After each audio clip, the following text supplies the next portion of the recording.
Добрий вечір, з вами Good evening, this is Olga Ataman, and I'm happy to welcome you here in Media Center Ukraine at Ukrinform today. It's been the 10th year of the war. This is the 666th day after the full invasion of the aggressor.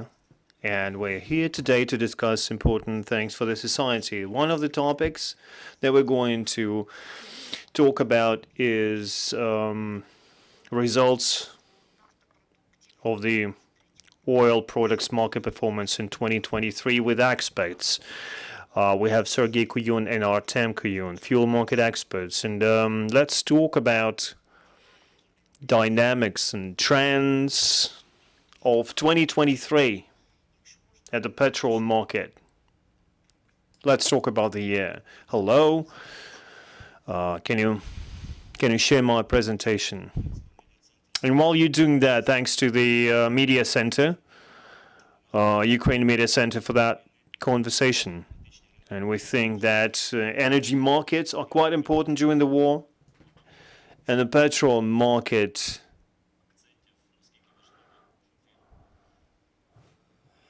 it's evident that its performance is crucial.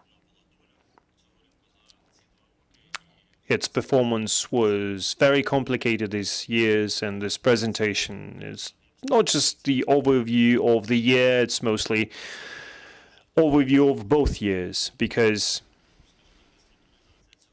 it's when the restructurization happened of the market. I would have never believed if someone told me that we're going to experience something like that in 2022 and 2021, but Ukrainian companies and Ukrainian government did impossible. So this market is more or less stable. So let's look at the figures. Let's look at what happened during the year. We can see what happened for the past 2 years. And Russians actually caught us on top of our performance at the market, and the market has been raising 5% for the last 5 years.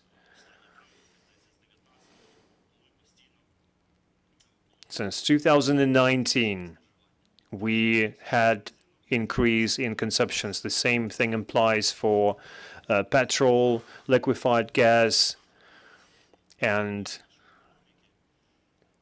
that marked increase of our economy. Unfortunately, in 2022, this trend was replaced by a sudden drop, and the reasons are pretty obvious. In 2022, we can see that the market lost almost 2.5 million tons of diesel and petrol, almost 1/3, and there was almost a 50% decline.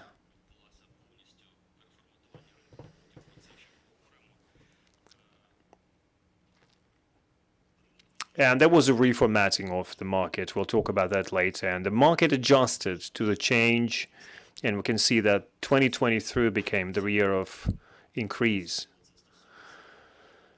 Especially it's related to diesel fuel as a very popular type of petrol. And the reason for that dynamic is both import and export is mostly done by motor roads. We don't have much port performance, so this is why it's so intensive.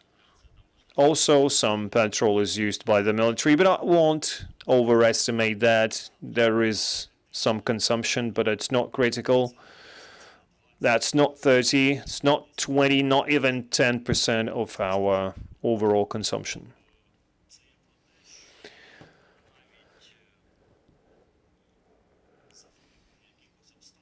So even if something happens, the market will find a way, will find enough petrol for our armed forces. What did we experience for the past 2 years? We can see there's some increase this year, and we can see that petrol has lost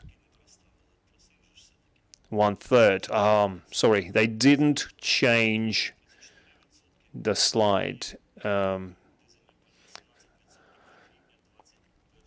34% was lost for petrol, for diesel, fuel.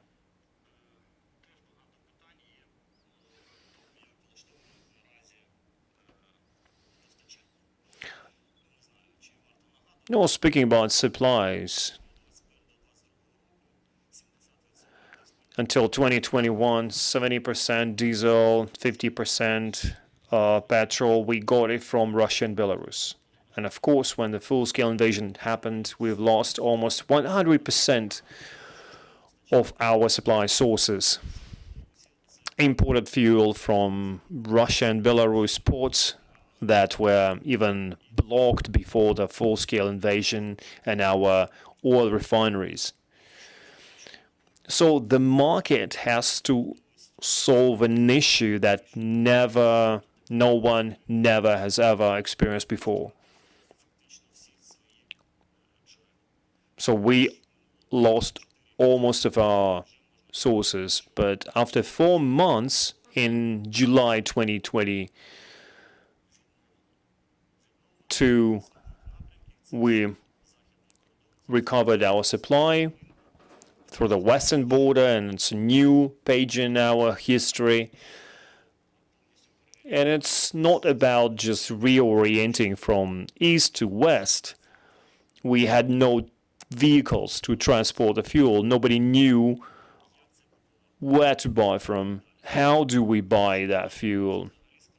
Actually, it's very complicated to buy something in Europe because it requires certain financial and banking procedures and so on. So the reason why that crisis emerged, nobody knew what to do and where to go. But again, after 4 months,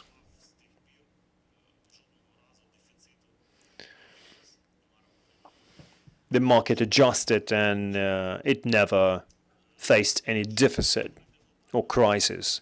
Now, speaking globally, we have 2 different areas of import, south and north. And by north, I mean, well, we always say western border, so it's mostly Poland.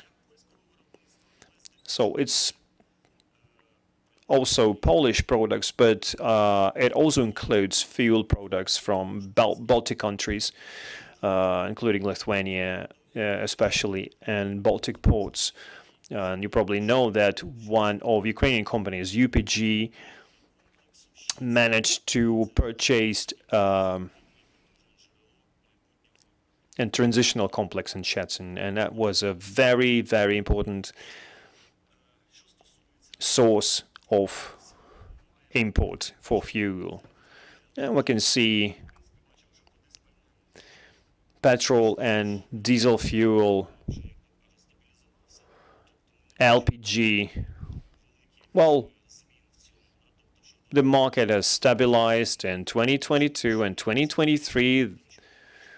It's been pretty stable. So there is some sort of a parity, 45 to 55, depending on the brand. And now, as far as petrol is concerned, we can see that it mostly goes through the Polish border. But petrol is a very specific item. It's mostly sold at gas stations. And larger suppliers, it's more comfortable for them to work with larger suppliers. They have a oil refinery in Lithuania. There's a Polish enterprise, and also larger contracts for companies like Oko, WOG, UPG. They import a lot from Poland. This is why they have very stable dynamics. of supply. But also, there's a lot of fuel coming from Romania. Mostly Romanian refineries, UMV especially.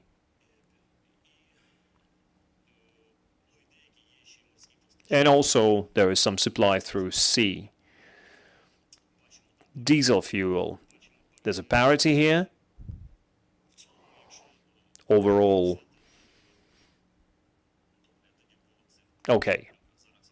I will just talk about these different areas separately. So, LPG, Artem will talk about that in details. I'm not going to get into much detail. But what we see at the Polish border, these transformation will continue in the future, but Artem will tell you more about that. So let's talk about different areas.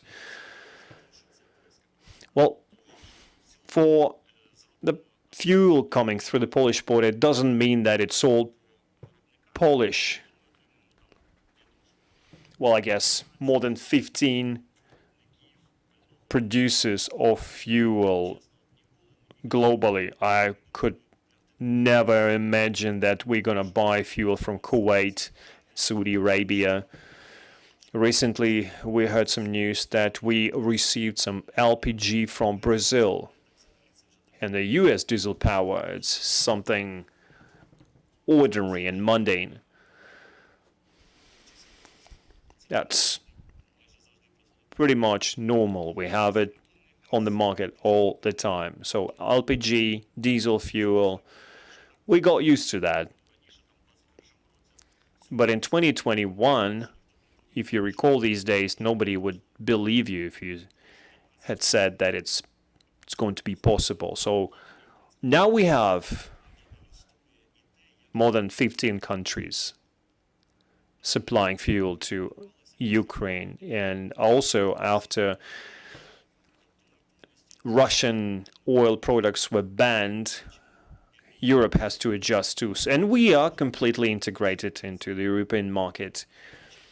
And you can see how Europe has diversified their sources. And you also remember what Russia told about the prices. The prices will go up.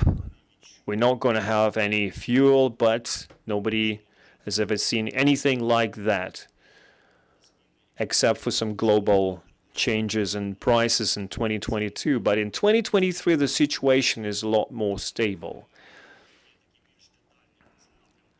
And we can see that there are many situational changes over here. I won't get into that, but people keep asking questions. What about the quality of the fuel? Like, we bring everything from Europe, so it's going to be very high quality, but there are some complaints about quality. Well, I tell you this, we tried to do some analysis with experts, and we looked through the quality certificates, and would say that not all of European fuel is the best. It's not that it's very bad, but some quality certificates, they are kind of slightly above the threshold. Because sometimes it takes weeks. You have to wait a week until it reaches the border. Then they will just refill the tanks at some point. Then from the tank to the storage, from the storage to the truck, and so on. And if you're talking about octane rate, if the quality is slightly above the threshold, the quality becomes an issue. And it depends on the source. It depends on the company that sells the fuel, the company that processes the fuel, Depends on the seller, depends on the supply chain, and the quality control. Actually, we also have some really high quality samples on the market. For example, German petrol, so-called alcohol-free benzene, because alcohol is something that is easily lost. It's evaporated pretty quickly, can't be stored for a long time. And what they do in Germany doesn't have any alcohol, and it's very high quality, and there is some very positive feedback about that fuel. And finally, what affects the market is the Ukraine sanction policy. This year, Ukraine has spoken. We've introduced some stricter mechanism for fuel coming from Turkey, Bulgaria, Moldova, because these countries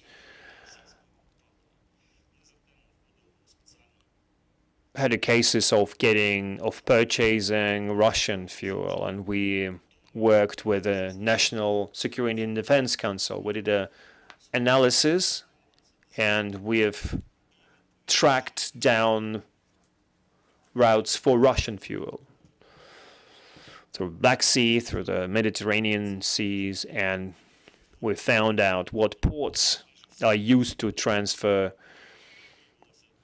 Russian fuel, and Turkish ports were involved in that.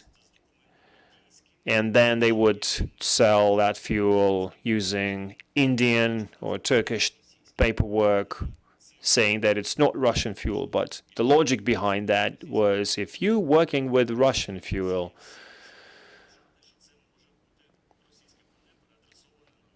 we have all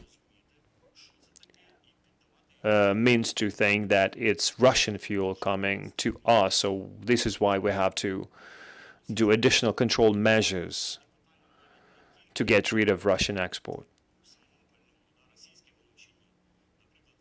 And it's not even about Russian fuel. If we buy real Turkish or Indian fuel in Turkey, because they really import Indian fuel, we are creating additional supply for them, and we motivate them to buy more fuel from Russia. So simply speaking, if you make money with Russia, keep working with them. Just don't sell it to us. And this led to some transformations in Turkey. They only have the Turkish Solkar factory exporting fuel to Ukraine and Bulgaria. I think they have only one transporter bringing fuel from Greece. Well, Bulgarians transporting that is, pretty non-standard situation. Moldova supplied a lot of fuel, but they don't do that anymore. So it's a work in progress, and it can affect the supply structure.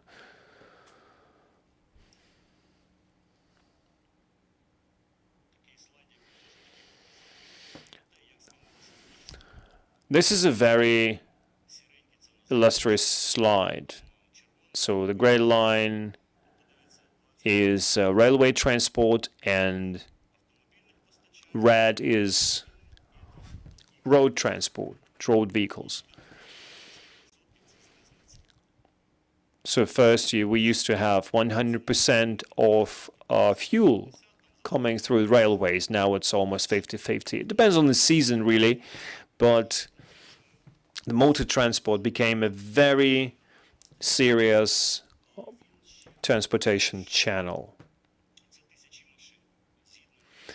And it's thousands of cars. We recently did a research with a company. Oil transportation vehicles, there was a boost in the road transportation. They purchased new vehicles, new oil transportation vehicles, used transportation vehicles. So we have a huge fleet of petrol transportation vehicles, one of the biggest parks in Europe. And it's also good for security because unlike railways,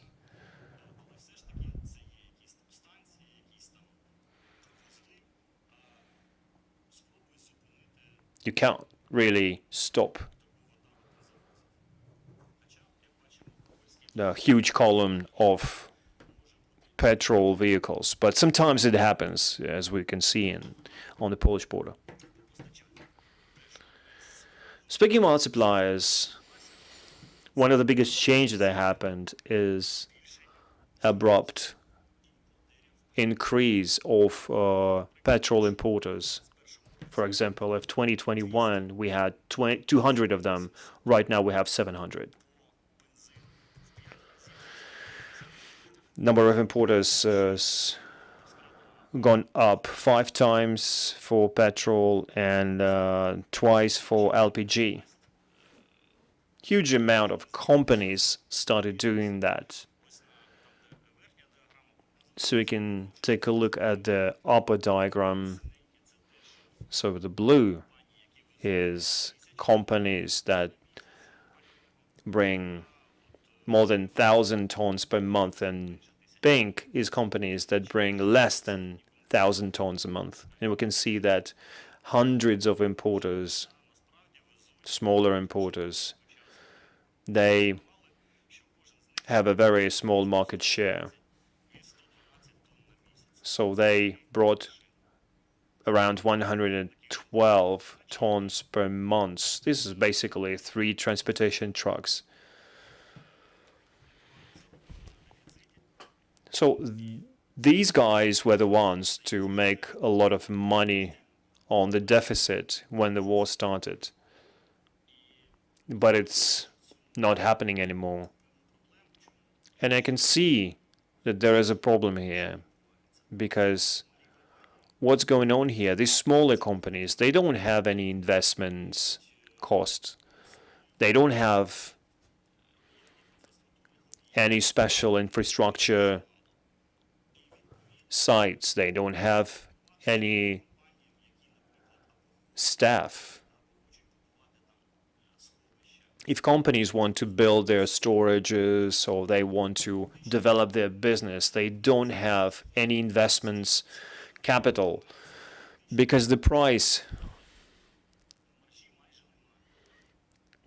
doesn't allow them to make money on the margin. So these hundreds of companies, they get pennies.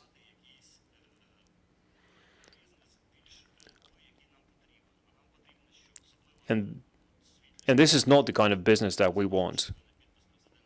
And what we want, for example, we have a law on the minimum stock of oil products, and it requires some more investments into storage, into infrastructure. Of course, it's going to be implemented step by step, but we will need that in the future. And accordingly, those who want to do that won't have any capital to do that, to invest. And that's a strategic problem, because these operators today, they supply fuel because the margin is good. But tomorrow, when the situation is not that good, they're not bringing fuel anymore. And they reserve their market share. Like these companies, they see that we don't need to bring any more. This is the amount that we're happy with. So there's some deficit, they brought some more fuel and the price is dropping. So the market, the outcome for that is market is not very stable. So that law on minimum stock should make this market more stabilized.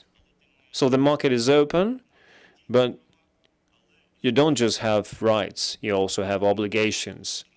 You have a responsibility before your country to build on that stock of fuel.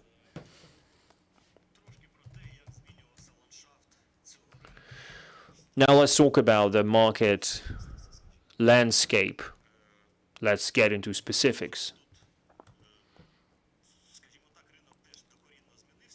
And the market has changed drastically because lot was owned by foreign companies, Russian companies, Belarusian companies, Azerbaijani companies, and many others. And when the big war started, all foreign companies disappeared pretty quickly. And this crisis was overcome by Ukrainian companies that stayed and they could live through that crisis. And since the market has shrunk itself and many companies had losses, but you have to take into account that market shrinking.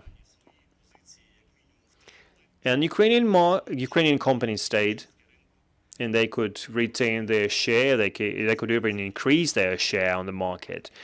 We got some new traders, Ukrainian traders, and I can say that among the leading traders, these are mostly companies with Ukrainian capital. So we don't really have foreign companies on our market.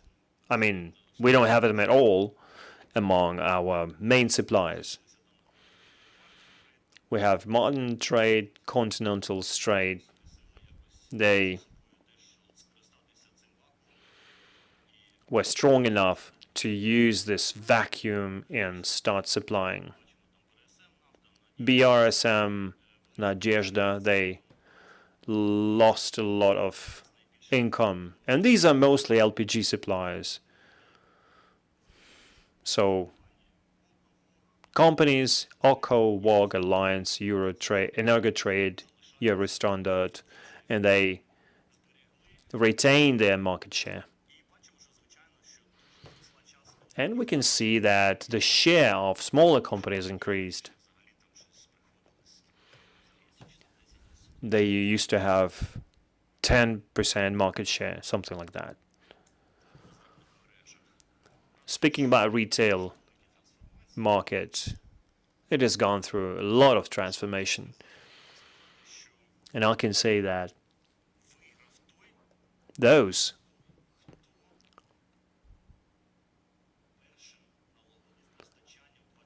who was the first to build supply chain, they won. Those who had enough fuel in spring 2022. Lots of clients reached out to them.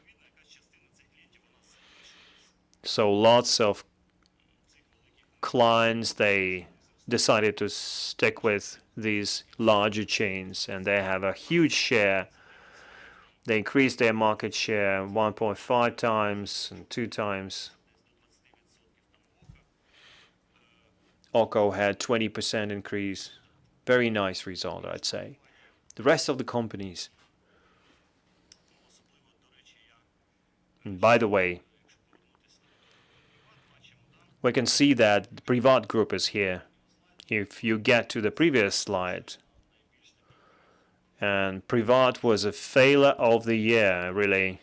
They used to have more than 2 million resources per year this year. They have something like 240, so the drop was 10 times, almost 10 times. Their market share decreased.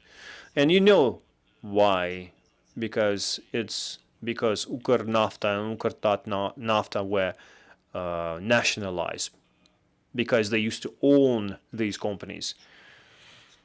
So as far as the retail goes, Privat network was very consolidated. Ukernafta and their own network. So Ukernafta had 500 petrol station, and Privat owned 1,000. Since they bought it after the nationalization, now they are two different businesses. Now we can see that they went their own different ways. Ukernafta, right after nationalization, they basically shut down because of the interruption in supplies. But now they're going up, and they're going pretty steadily. In October, we've seen them crossing the threshold of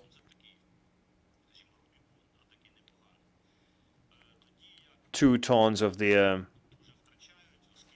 sales, and Privat group are losing a lot because they have to work with ordinary conditions on the market. They're trying to buy their own fuel. Now their retail price can't be supported by the government. They used to have minimum niche at the market, and now they're pretty well off. And sometimes we joke they're kind of a premium brand. They use the same level with SOCAR, but of course their service quality is not that good. But their sales are dropping and their market share is dropping. And we can see that the is even lower than 7%. What else?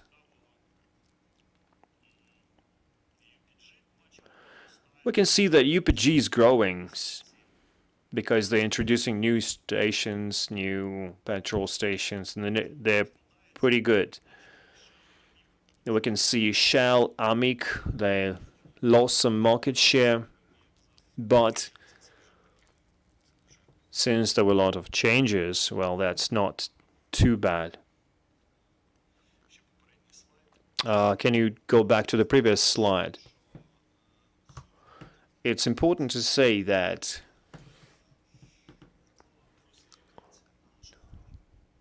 diversification of the market played its role, because it lasted for a longer time than we really wanted.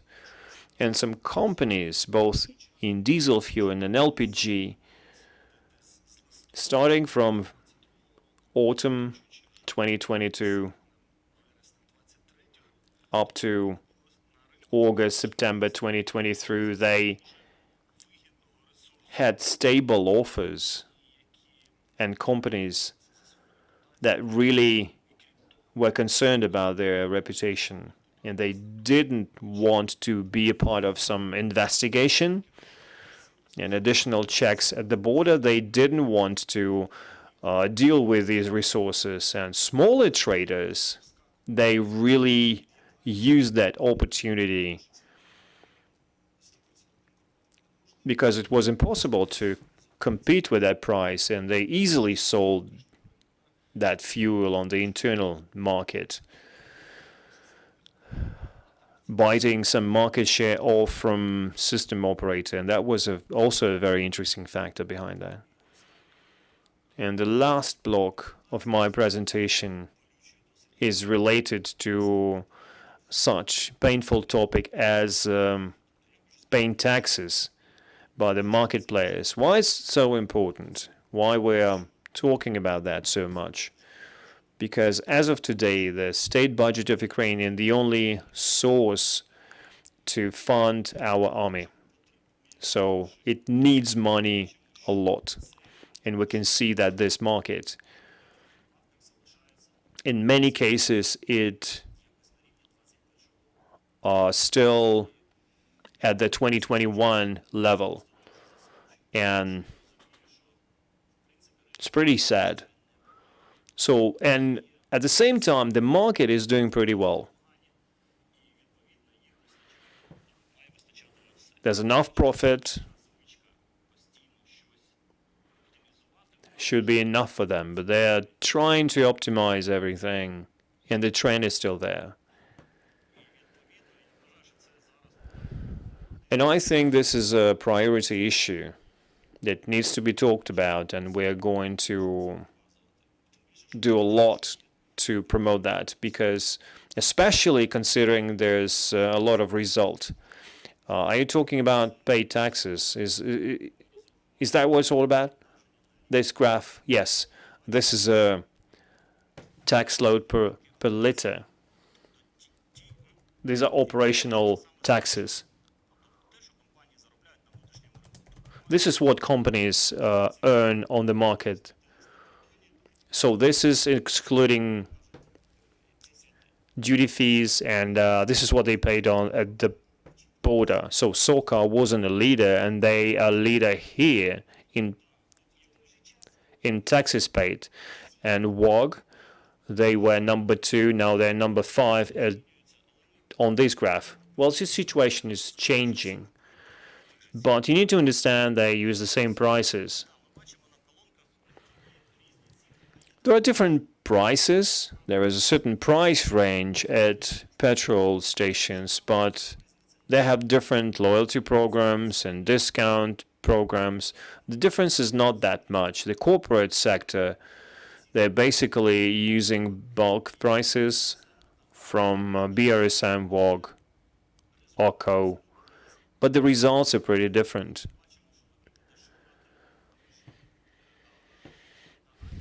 And if you take the leader and anti-leader, the difference is 15 times. That's impossible. How can the margin be so different? 15 times. So we have grounds to say that there is a serious misuse. And if you take minimum 2 hryvnias per liter,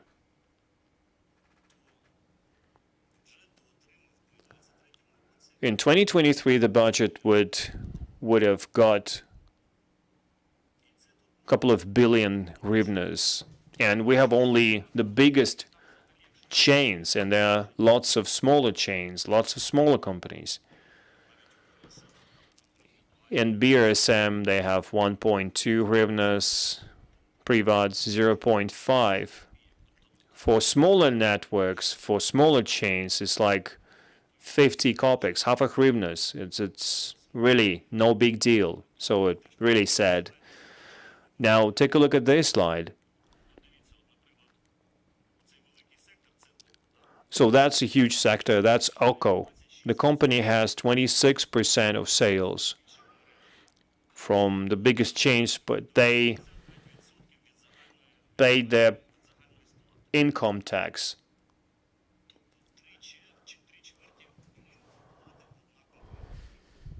You can look at the slides. So 3/4 of the market is paid by the single company. And my question is, if you don't have that margin, why are you engaged in that business? If you don't have that margin, why do you keep building new petrol stations? Why aren't you selling these stations? So for SOCAR, you can see they have very good performance, but their profit is 0. So all businesses owned by SOCAR are non-profitable, but their turnover is billions. Why do you engage in that business? If they would use that profit they earned and they would, put it on a bank account, they will earn billions. Why aren't you selling these stations? And the same applies to many companies.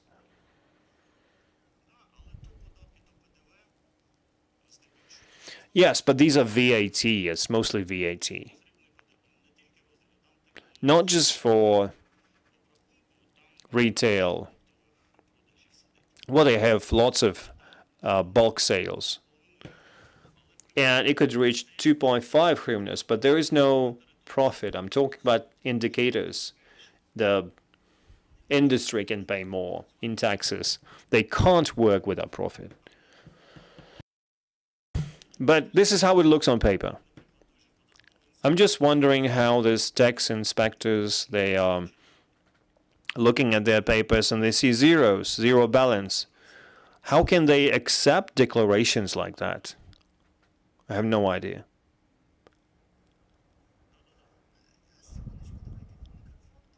Please use the mic because we're streaming our video. Just wanted to clarify.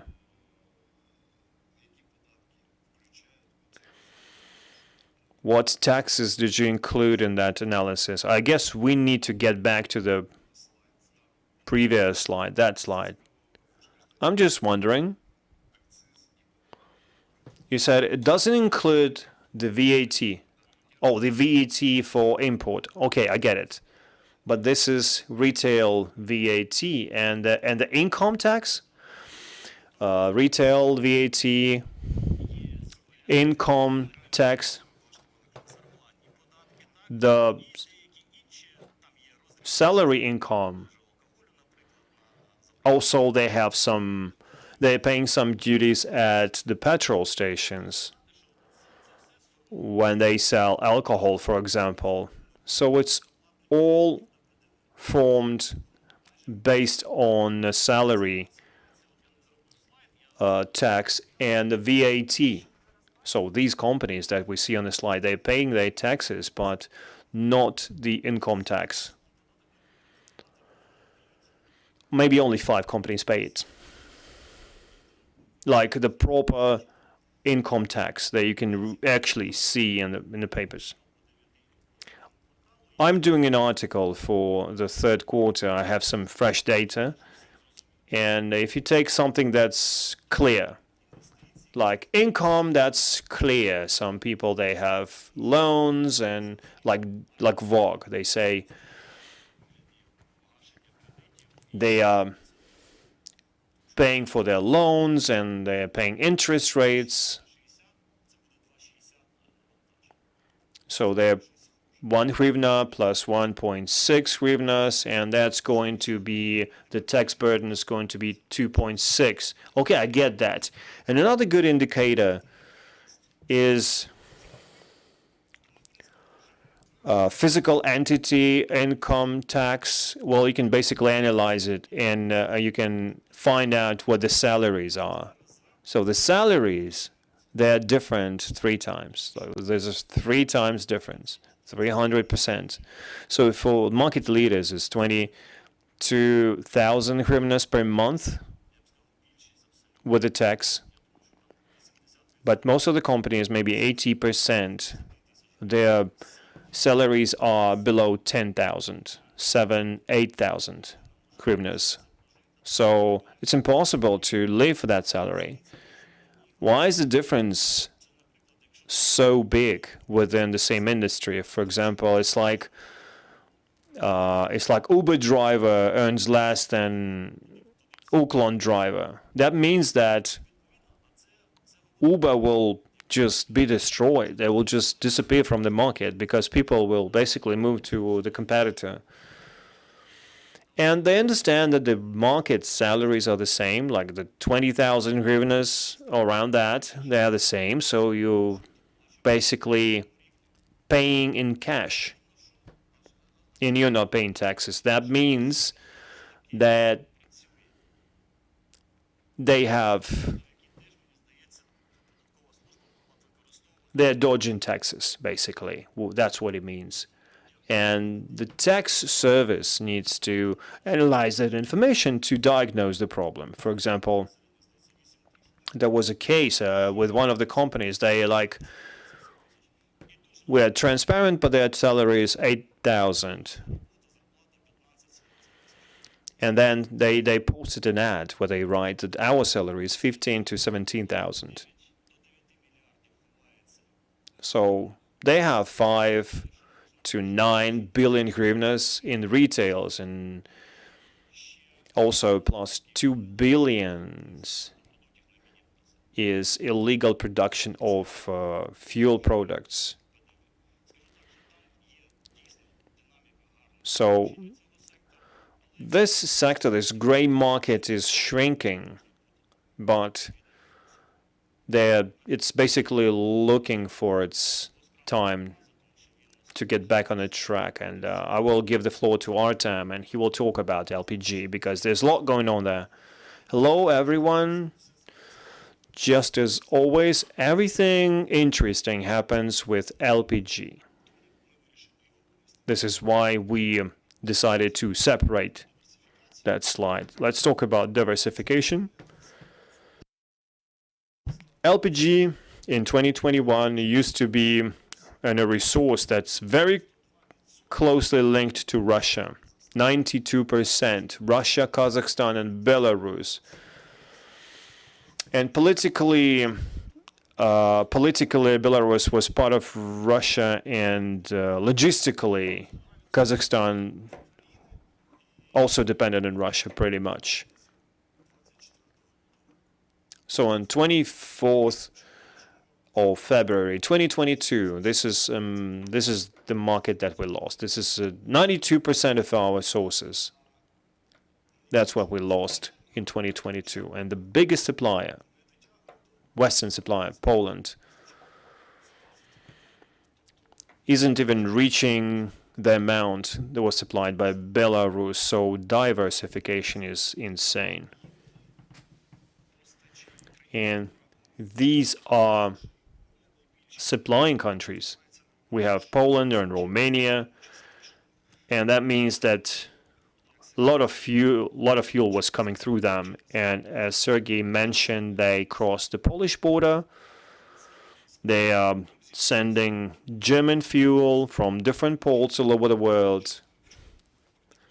And also Constanza, one of the biggest ports in the world, they have lots of ships, and they are building an LPG terminal that will have another source of fuel. So diversification was done successfully. And just to remind you, LPG was the first to pop up at petrol stations in 2022, and in May they had it everywhere. So that's the situation. The reason why it happened for two reasons. Well, first, as Serhii showed you, number of importers increased 5 times, and for LPG it only increased 2 times, because we had lots of them anyway. So the competition was pretty high at this market, which ensured lower price. And on the other hand, they had a lower stability, because there were lots of situative traders. And there is another reason, which is technical. These are transport regulation compliance, because we have European regulations for gas transporting vehicles. And they know their suppliers. There are not many of them, but the western regions were pretty well off, because they had lots of fuel coming there, and they had possibilities to cross the border. And our transportation vehicles were kind of below the threshold.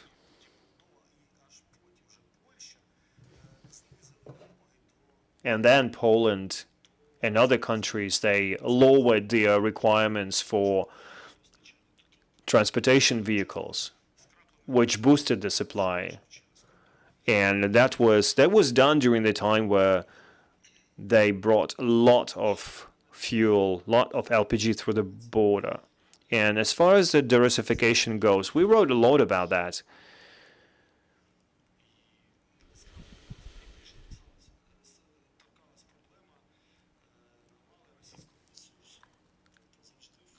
And we always had lots of supply from Russia, because they are one of the biggest LPG suppliers all over the world. And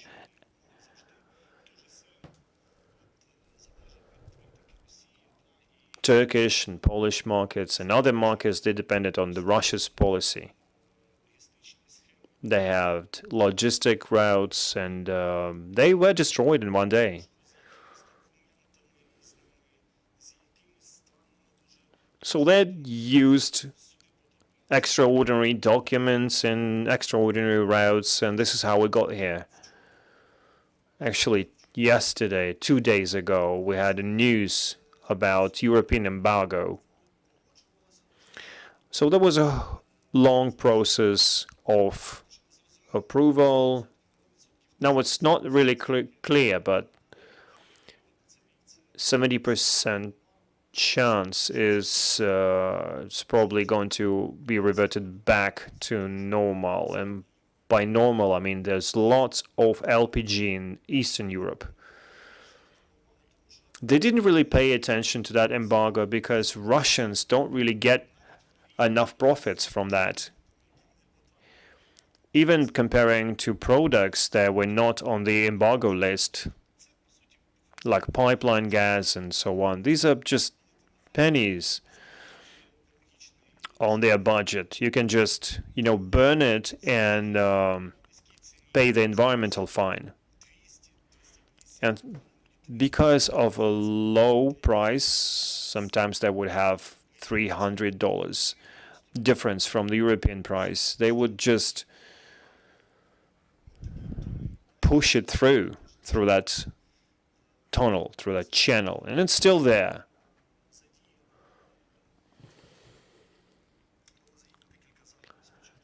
First, they did a couple of measures. The National Security and Defense Council focused their attention to countries that received lots of resources. They mostly worked with diesel fuel, but mid-October they amended the customs code, and now they have more mandate. They have enough mandate to require documents, paperwork for the full supply chain, and it hit Russian gas supplies, Russian resource supplies very hard. And then it got stabilized, and then it went to a normal level. And that was a revolution in the regulatory area. And that happened in October.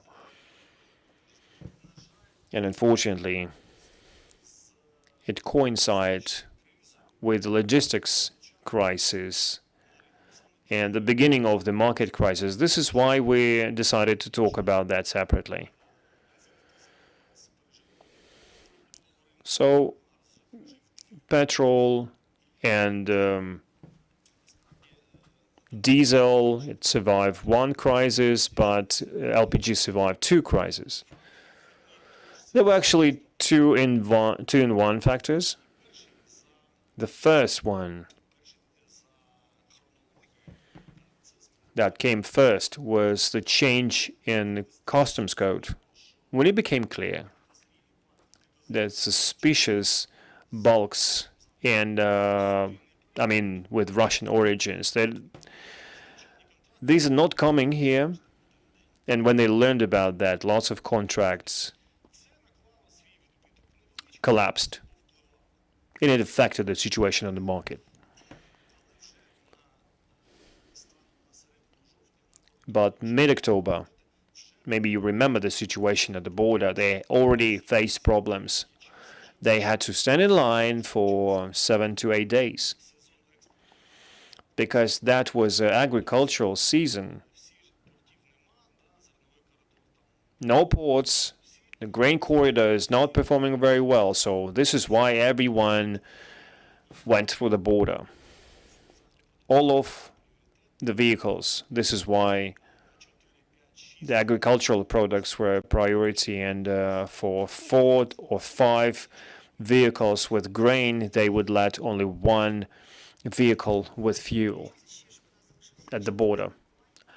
I just want to remind you about the time because we need time to discuss that. So this is the Polish border. And we had 42% of LPG at the Polish border for October.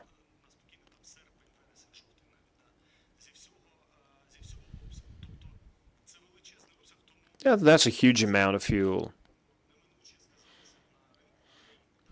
And if any interruption would occur, that would really affect the Ukrainian market. And this blockade, that was critical. And that's what happened. On the 1st of November, Poles shut down key checkpoints, especially Dorogusk, Yagotin. They had lots of vehicles coming from Poland, and almost all vehicles coming from the Baltic countries. After the Polish border was shut down and caused a collapse, and while it didn't hit petrol and diesel market,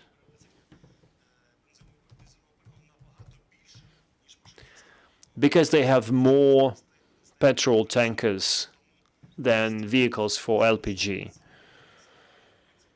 So this is why petrol and diesel survived that crisis better. So everyone tried to use workarounds, bypass ways.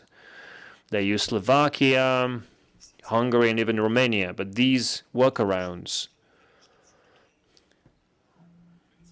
the rest of the trucks went there. And it added 5 to 7 days to the whole period. So sometimes the overall time would add up to 18. And if they had enough fuel to load their tankers, when that logistical chain was stretched out, they had more. They needed to get more petrol tankers or gas tankers, and they didn't have enough. So all that transport chain had to be improved.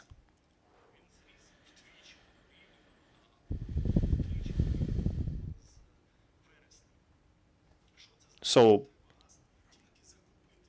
and the whole situation meant that you can't just purchase LPG. You need to take care about logistics. And the results are the following. And by the way, the irony is Poles lost the most, because some suppliers, they received more margin and Poles failed to receive it. That was the irony behind the whole thing. And then the southern region engaged, Romania, Slovakia, Hungary, and Baltic countries have dropped. What's important? Why this system became vulnerable, the system that they built in 2022. If you take a look at the transport structure, like in those only 10 days of December, we can see that the sea transport was in decline first, and motorway transport had more share. Of course, the main supply channel that people had in mind was railway, but they didn't have enough capacity, and you can't build that capacity very quickly, and you have to think about it, like, what is the reason? Why can't we have enough capacity? That happened because of the Russians, because in 2022, when people and companies were looking for new logistics change, lots of companies invested in their infrastructures. They rented lots of carriages. In Europe, it's very hard to do. In order to do that, you need lots of investments, time and efforts. So they did it, but starting with October, the market started to decline, and then in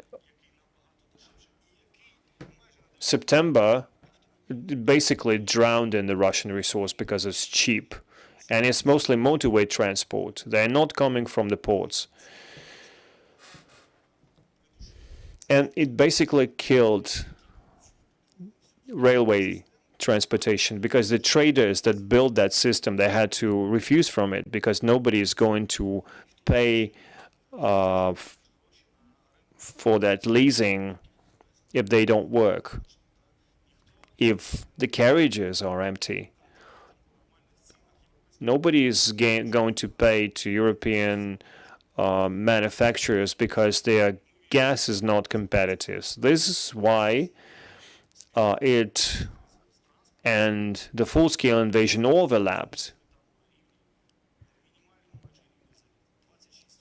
And we dropped. We only had 26% and 58% of motorway transport.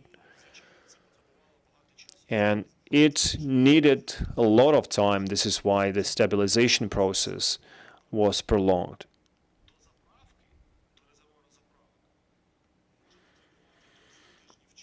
Sometimes it takes up to 2 weeks to transport that gas because the national railway system doesn't work properly.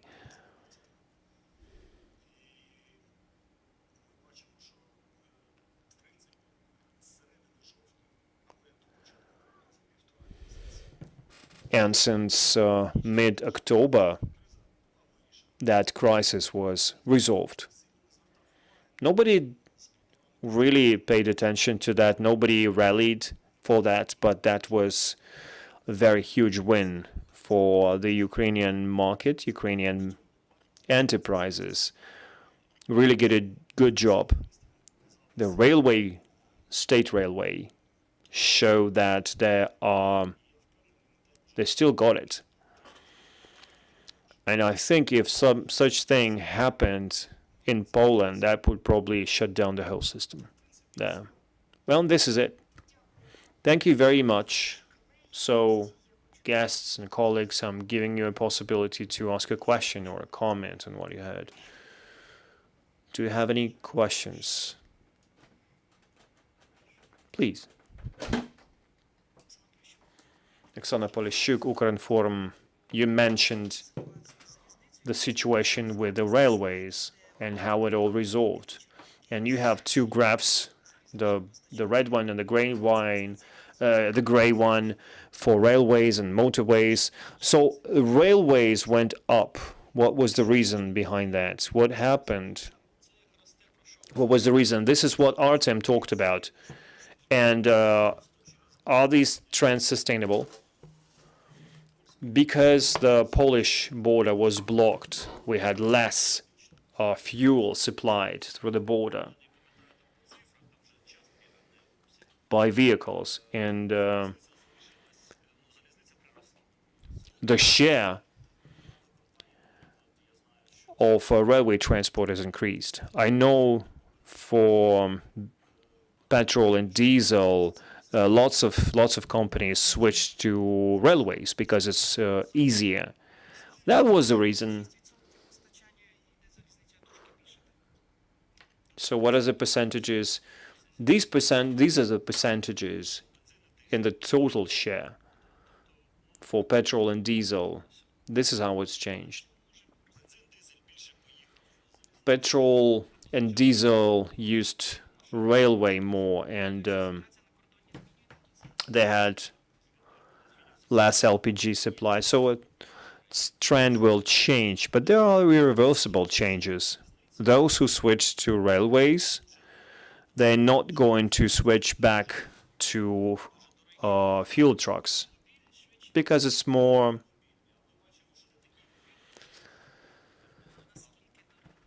expensive. How expensive is that? It's pretty expensive. But, I mean, they're changing their tariffs for railway transportation. And also, at some point, the national railways increased their prices and their competitiveness changed.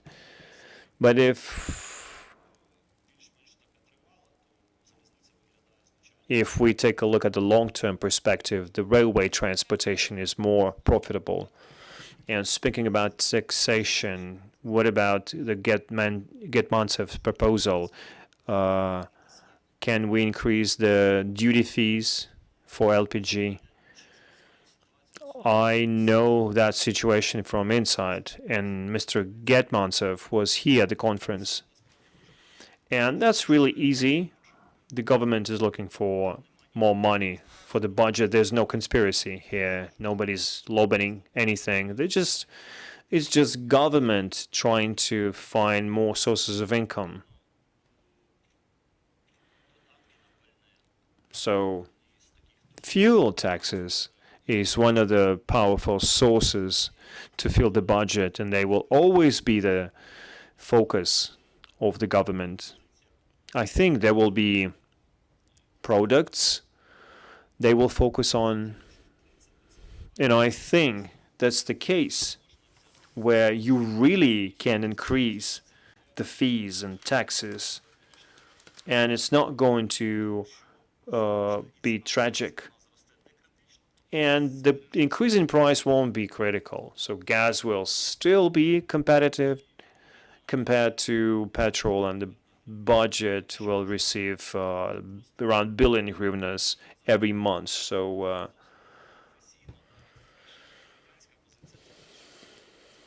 as a citizen, I'd say this: everyone wants to help the army.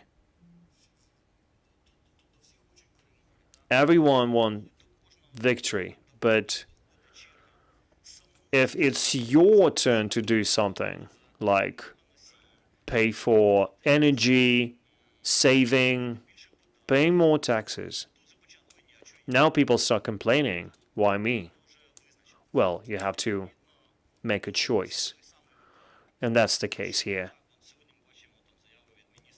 You probably heard Minister of Finance talking about saving, decreasing import, but nobody wants to do that.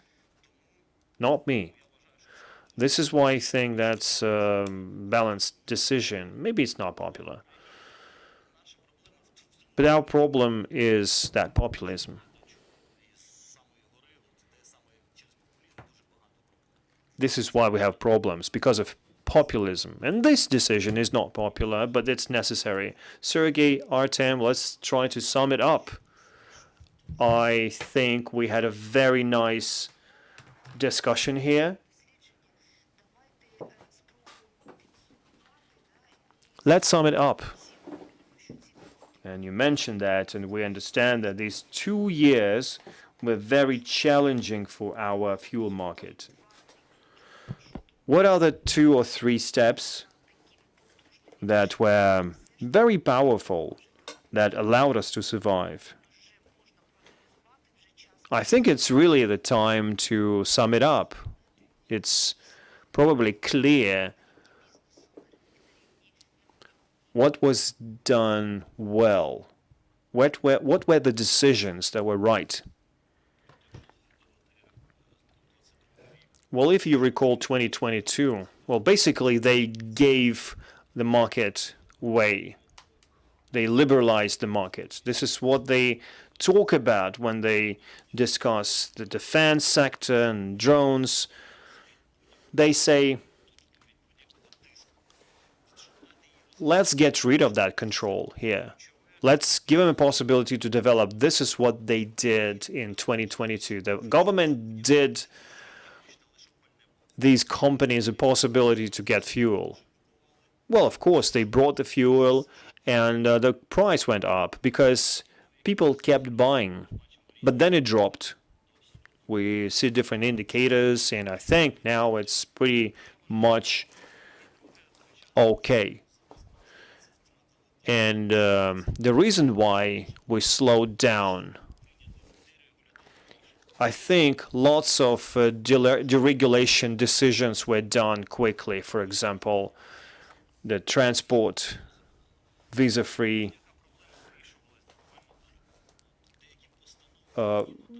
mode, and there were lots of orders that or lots of decisions they took too quickly.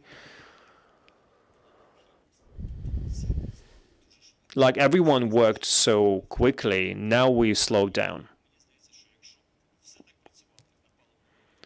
And if everything worked like at the fuel market, the market would really be really well off. So give them a possibility, give the companies a possibility to work. This is what we need to have in lots of industries. Thank you very much. Thank you for the very interesting conversation, and we keep working for our victory. And thanks a lot to our armed forces, and glory to Ukraine.